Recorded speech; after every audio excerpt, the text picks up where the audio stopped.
Welcome to my channel. మీకు ఉపయోగపడే మిమ్మల్ని అప్రమత్తం చేసే వీడియోలను వివరంగా పెడుతున్నాను. ఆదరిస్తున్న వాళ్ళందరికీ థ్యాంక్స్. నా ఛానల్ ని సబ్స్క్రైబ్ చేసుకుని వాళ్ళుంటే చేసుకోండి. ఇక ఇవాళ డిజిటల్ అరెస్ట్ గురించి తెలుసుకుందాం. సైబర్ నేరాలు రోజు రోజుకి రూపం మార్చుకుంటున్నాయి. రోజుకో కొత్త మార్గంలో సైబర్ నేరగాళ్లు రెచ్చిపోతున్నారు. అమాయకులను మోసం చేస్తూ డబ్బులు కాజేస్తున్నారు. అయితే ఈ మోసాల బారిన ఏదో చదువు రాని వారు మాత్రమే పడుతున్నారనుకుంటే పొరపాటే. టెక్నాలజీపై మంచి అవగాహన ఉన్న వాళ్ళు, ఐటీ ఉద్యోగులు సైతం బాధితులుగా మారుతున్నారు. ఇలాంటి సంఘటనలు అందరినీ ఆందోళన కలిగిస్తున్నాయి. మొదట్లో లాటరీ ఫ్రాడ్స్ జరిగేవి. ఓఎల్ఎక్స్, ఓటీపీ ఫ్రాడ్స్ ఎక్కువగా జరిగేవి. ప్రజల్లో అవగాహన రావడంతో ఈ రకం నేరాలు కొద్దిగా తగ్గాయి. ఆ తర్వాత జనం ఆశను క్యాష్ చేసుకునేందుకు సైబర్ నేరగాలు కొత్త ఎత్తులు వేస్తున్నారు. ట్రేడింగ్, ఇన్వెస్ట్మెంట్ మోసాలు ప్రారంభించారు. ప్రస్తుతం FedEx courier, drugs parcel, customs, Mumbai crime branch, anti terrorist squad, RBI, CBI, ED పేర్లతో దోపిడీకి పాల్పడుతున్నారు. కొద్ది రోజులుగా దేశంలో డిజిటల్ అరెస్ట్ పేరుతో అరాచకాలు చెలరేగిపోతున్నాయి.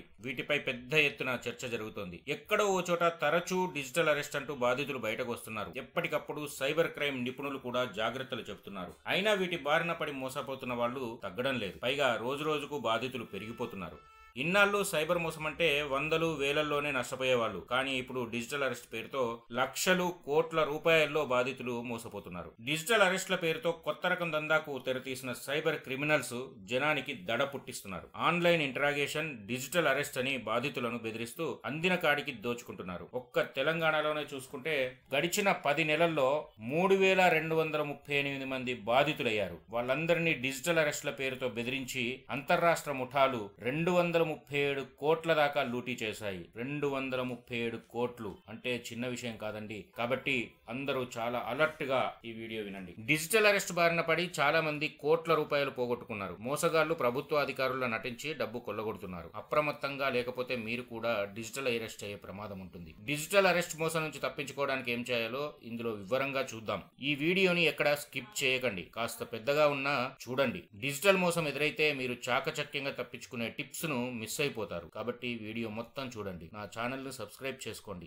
వీడియో నచ్చితే లైక్ చేయండి, కామెంట్ చేయండి, మీకు తెలిసిన వాళ్ళకు షేర్ చేయండి. మొన్నటికి మొన్న మన తెలుగు అమ్మాయి ₹1,00,00,000 పైగా డిజిటల్ నేరగాళ్లకు ట్రాన్స్ఫర్ చేసింది. అంటే ఆమెను వాళ్ళు ఎంతలా భయపెట్టారో అర్థం చేసుకోవచ్చు. విజయవాడకు చెందిన యువతి హైదరాబాద్ లో సాఫ్ట్వేర్ ఉద్యోగం చేస్తుంది. ఓ గుర్తు తెలియని వ్యక్తి ఫోన్ చేసి ముంబై పోలీసులు అంటూ పరిచయం చేసుకున్నాడు. మీకు ఒక కొరియర్ వచ్చిందని, అందులో డ్రగ్స్ ఉన్నాయని, మిమ్మల్ని అరెస్ట్ చేస్తున్నామంటూ భయపెట్టాడు. అరెస్ట్ కాకుండా ఉండాలంటే డబ్బులు చెల్లించాలని చెప్పడంతో యువతి భయపడింది. దీంతో ఆమె ఆ ఆగంతకుడు చెప్పిన బ్యాంక్ అకౌంట్లకు ₹1,25,00,000 ట్రాన్స్ఫర్ చేసింది. ఆ డబ్బులు ట్రాన్స్ఫర్ చేసేదాకా సైబర్ కేటగాళ్లు ఆమె కాల్ కట్ చేయలేదు. వీడియో కాల్లోనే ఆమెను అరెస్ట్ చేసినట్లు బెదిరించారు. కానీ ఆ తర్వాత తాను మోసపోయినట్లు గుర్తించి సైబర్ క్రైమ్ పోలీసులకు కంప్లైంట్ చేసింది.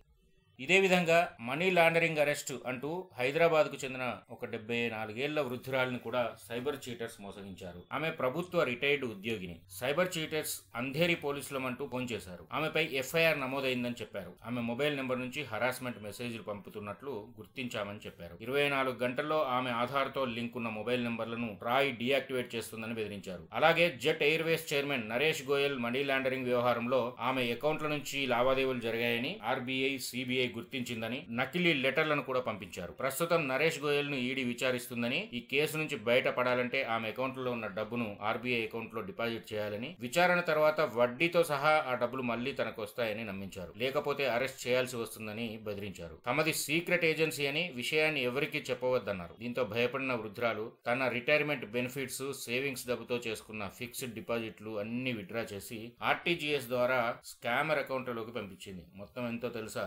₹37,90,000. ఆ తర్వాత కుటుంబ సభ్యులు తెలుసుకొని పోలీసులకు ఫిర్యాదు చేశారు. ఇక్కడే కాదు, అటు ఢిల్లీలో ఓ రిటైర్డ్ ఇంజనీర్ కూడా వీళ్ళ ట్రాప్ లో పడిపోయాడు. అతని దగ్గర నుంచి ఏకంగా ₹10 కోట్ల దోచుకున్నారు. మీ పేరుతో తైవాన్ నుంచి డ్రగ్స్ వచ్చిందని బ్లాక్ మెయిల్ చేశారు. ముంబై క్రైమ్ బ్రాంచ్ పోలీసులు వీడియో కాల్ చేస్తారని చెప్పి స్కైప్ యాప్ ను డౌన్లోడ్ చేయించారు. ఆపై పోలీసుల వేషంలో ఉన్న వ్యక్తులు వీడియో కాల్ కలిపి బాధితుడిని రూమ్ లోంచి కదలొద్దని బ్లాక్ మెయిల్ చేశారు. 8 గంటల పాటు నిర్బంధించారు. వాళ్ళ కొడుకు బిడ్డలను టార్గెట్ చేస్తామని బెదిరించారు. బెదిరించారు. డబ్బు ట్రాన్స్ఫర్ చేస్తే వదిలేస్తామని 10 కోట్లకు పైగా పలు ఖాతాల్లోకి బదిలీ చేయించుకున్నారు. ఆ తర్వాత కాల్ కట్ చేశారు. స్కామర్లు విదేశాల నుంచి కాల్ చేసినట్లు పోలీసులు గుర్తించారు. అయితే ఇండియాలో కూడా వాళ్ళ అనుచరులు ఉన్నట్లు గుర్తించారు. తన కొడుకు దుబాయ్ లో ఉంటాడని, సింగపూర్ లో ఉంటున్న 2 పిల్లలను కూడా టార్గెట్ చేస్తామని బెదిరించడంతో తాను డబ్బులు ట్రాన్స్ఫర్ చేశానని ఆ రిటైర్డ్ ఇంజనీర్ చెప్పాడు. డిజిటల్ అరెస్ట్లకు జడిసిపోతున్న వాళ్లే కాదు, వాళ్ళ ఆట కట్టిస్తున్న వాళ్ళు కూడా అడపాదడపా కొందరు ఉంటున్నారు. అయితే అందరికీ ఈ అవగాహన ఉండడం బెస్ట్. ఇప్పటిదాకా చెప్పుకున్న మాదిరిగానే భోపాల్లో ఓ వ్యాపారికి కూడా డిజిటల్ అరెస్ట్ పేరుతో బెదిరింపు కాల్ వచ్చింది. అయితే వీటి గురించి అంతకు ముందే కాస్త అవగాహన ఉండడంతో అతను చాకచక్యంగా పోలీసులకు సమాచారం ఇచ్చాడు. దీంతో పోలీసులు ఆ కేటుగాళ్ల ట్రాప్ లో పడకముందే వచ్చి అతన్ని కాపాడారు. భోపాల్ అరేరా కాలనీకి చెందిన వివేక్ ఓబరాయ్ ఆయన పేరు. Telecom regulatory authority of India అధికారిని ఫస్ట్ ఒక వ్యక్తి చెప్పాడు. ఆ తర్వాత సిబిఐ, ముంబై క్రైమ్ బ్రాంచ్ అధికారులమంటూ మరో ఇద్దరిని లైవ్ లోకి తీసుకున్నాడు. వివేక్ ఓబరాయ్ ఆధార్ తో బోగస్ బ్యాంకు ఖాతాలున్నాయని స్కామర్లు బెదిరించారు. ఆయన పేరుతో సిమ్ కార్డులు కొని ఇల్లీగల్ యాక్టివిటీస్ అంటే చట్టవిరుద్ధ కార్యకలాపాలు చేస్తున్నారని, మార్కెటింగ్ కోసం వినియోగిస్తున్నారని భయపెట్టారు. ఆయనను డిజిటల్ అరెస్ట్ చేశామని చెప్పారు. స్కైప్ వీడియో యాప్ ను డౌన్లోడ్ చేయాలని, అదే గదిలో ఉండాలని, కదలొద్దని చెప్పారు. కానీ వివేక్ ఓబరాయ్ వెంటనే పోలీసులకు సమాచారం ఇచ్చాడు. దీంతో పోలీసులు ఆయన ఇంటికి వచ్చి స్కైప్ వీడియో ద్వారా సైబర్ మోసగాళ్లతో మాట్లాడారు. ఆ వెంటనే వాళ్ళు ఫోన్ కట్ చేశారు.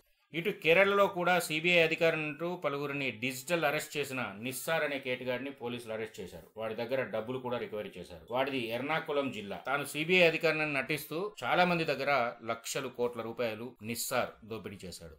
అసలు సైబర్ నేరగాళ్లు ఏం ప్లాన్ చేస్తున్నారో చూద్దాం. సైబర్ నేరగాళ్లు పోలీసులకు చిక్కకుండా వర్చువల్ ఫోన్ నెంబర్లు, మ్యూల్ బ్యాంక్ అకౌంట్స్ ఉపయోగిస్తున్నారు. బ్యాంక్ అకౌంట్ హోల్డర్స్ చిక్కిన సైబర్ నేరగాళ్లు మాత్రం తప్పించుకుంటున్నారు. తమ కంట్రీ ప్లాన్లకు సౌత్ ఇండియాను టార్గెట్ చేశారు. వాళ్ళంతా నార్త్ నేరగాళ్లు. ఢిల్లీ, ముంబై, నోయిడా, గుర్గావ్, యూపీ, వెస్ట్ బెంగాల్ కు చెందిన సైబర్ ముఠాలే ఎక్కువగా ఇలాంటి మోసాలకు పాల్పడుతున్నాయి. సౌత్ ఇండియాలోని ఏపీ, తెలంగాణ, కర్ణాటక, తమిళనాడు రాష్ట్రాలను టార్గెట్ గా చేసుకుంటున్నారు. నార్త్ ఇండియాతో పోలిస్తే సౌత్ లో హిందీ మాట్లాడే వారి సంఖ్య తక్కువ. హైదరాబాద్ మినహా చాలా ప్రాంతాల వారికి హిందీ సరిగా అర్థం కాదు. కాబట్టి ఎదురు ప్రశ్నించరనే ధీమాతో స్కామర్ నేరగాళ్లు రెచ్చిపోతున్నారు. ఇందుకోసం దేశవ్యాప్తంగా చైన్ సిస్టమ్ ఏజెంట్ల నెట్వర్క్ కూడా ఏర్పాటు చేసుకుంటున్నారు. ఈ కామర్స్, డార్క్ వెబ్ సహా ఇతర ప్రైవేట్ ఏజెంట్స్ల ద్వారా ఫోను, బ్యాంక్ అకౌంట్ నెంబర్లు కొంటున్నారు. ఈ సైబర్ నేరాల్లో నైపుణ్యం పొందిన నేరగాళ్లే ప్రస్తుతం ఈ డిజిటల్ అరెస్ట్ స్కామ్లు చేస్తున్నారు. Cyber cheaters crime branch, CBI, ED, customs అధికారులమని చెప్తూ ఉంటారు. బ్లాక్ మెయిల్ చేస్తుంటారు. ఈ స్కైప్, వాట్సాప్ వీడియో కాల్ చేసి ఉకిరి బిక్కిరి చేస్తారు. మనల్ని ఆలోచించే సమయం కూడా ఇవ్వకుండా బెదిరిస్తారు. ఈ ముఠాల చేతుల్లో చిక్కిన బాధితులు గంటల కొద్దీ మానసికంగా క్షోభ అనుభవిస్తున్నారు. కొంతమంది అయితే ఆత్మహత్య చేసుకునేందుకు కూడా వెనుకాడడం లేదు. రోజు రోజుకు పెరిగిపోతున్న ఈ డిజిటల్ అరెస్ట్ నేరాలు, క్రిమినల్స్ గురించి ఇటీవల మన్ కీ బాత్ లో ప్రధాని నరేంద్ర మోడీ కూడా హెచ్చరించారు. అంటే దేశంలో డిజిటల్ అరెస్ట్ నేరాల తీవ్రత ఏ స్థాయిలో ఉందో అర్థం చేసుకోవచ్చు. మరి అసలు డిజిటల్ అరెస్ట్ అంటే ఏంటి? అసలు డిజిటల్ అరెస్ట్ కు కంత్రిగాళ్లు ఎలా దారిలో పెడతారో చూద్దాం. సైబర్ నేరగాళ్లు సేకరించిన ఫోన్ నంబర్లకు ముందుగా SMS లేదా మెయిల్ లేదా వాట్సాప్ ద్వారా సమాచారం ఇస్తారు. మనీ లాండరింగ్, పోర్న్, డ్రగ్స్ వంటి నేరాలు చేస్తున్నారని గుర్తించామని ఆ మెసేజ్ లో పంపిస్తారు. ఫోన్ నెంబరు, ఆధార్ నెంబర్ పై 20కి పైగా కేసులు రిజిస్టర్ చేశామని చెప్తారు. అత్యవసరంగా కాల్ చేయాలని నెంబర్ ఇస్తారు. వాళ్ళు స్పందించకపోతే మళ్లీ మెసేజ్లు పెడతారు. అరెస్ట్ వారెంట్ జారీ అయిందని ఫేక్ ఫోటోలు కూడా పంపిస్తారు. ఆ తర్వాత సైబర్ నేరగాళ్లే కాల్ చేస్తారు. అప్పటికే మనం అవన్నీ చూసి ఉంటాం కాబట్టి వాళ్ళు నిజంగానే పోలీసులని మనం భయపడతాం. వాళ్ళు ఢిల్లీ, ముంబై క్రైమ్ బ్రాంచ్ నుంచి మాట్లాడుతున్నామని చెబుతారు. అరెస్ట్ చేసేందుకు వస్తున్నామని కూడా భయపెడతారు. బాధితుల మానసిక పరిస్థితిని గమనిస్తారు. వాళ్ళు భయపడుతున్నారు అని గుర్తించగానే నెక్స్ట్ లెవెల్ ప్లాన్ అమలు చేస్తారు. ఇక వాట్సాప్, స్కైప్ లోనే ఇంటరాగేషన్ చేస్తారు. డిజిటల్ అరెస్ట్ లో భాగంగా ఆన్లైన్ ఇంటరాగేషన్ చేస్తున్నట్లు నమ్మిస్తారు. స్కైప్ లేదా వాట్సాప్ ద్వారా వీడియో కాల్ చేస్తారు. పోలీస్ స్టేషన్ లోనే ఉన్నట్లుగా పోలీస్ యూనిఫామ్ తో కనిపిస్తారు. దానికోసం సెటప్ కూడా వేసుకుంటారు. బాధితుల ఆధార్ నెంబరు,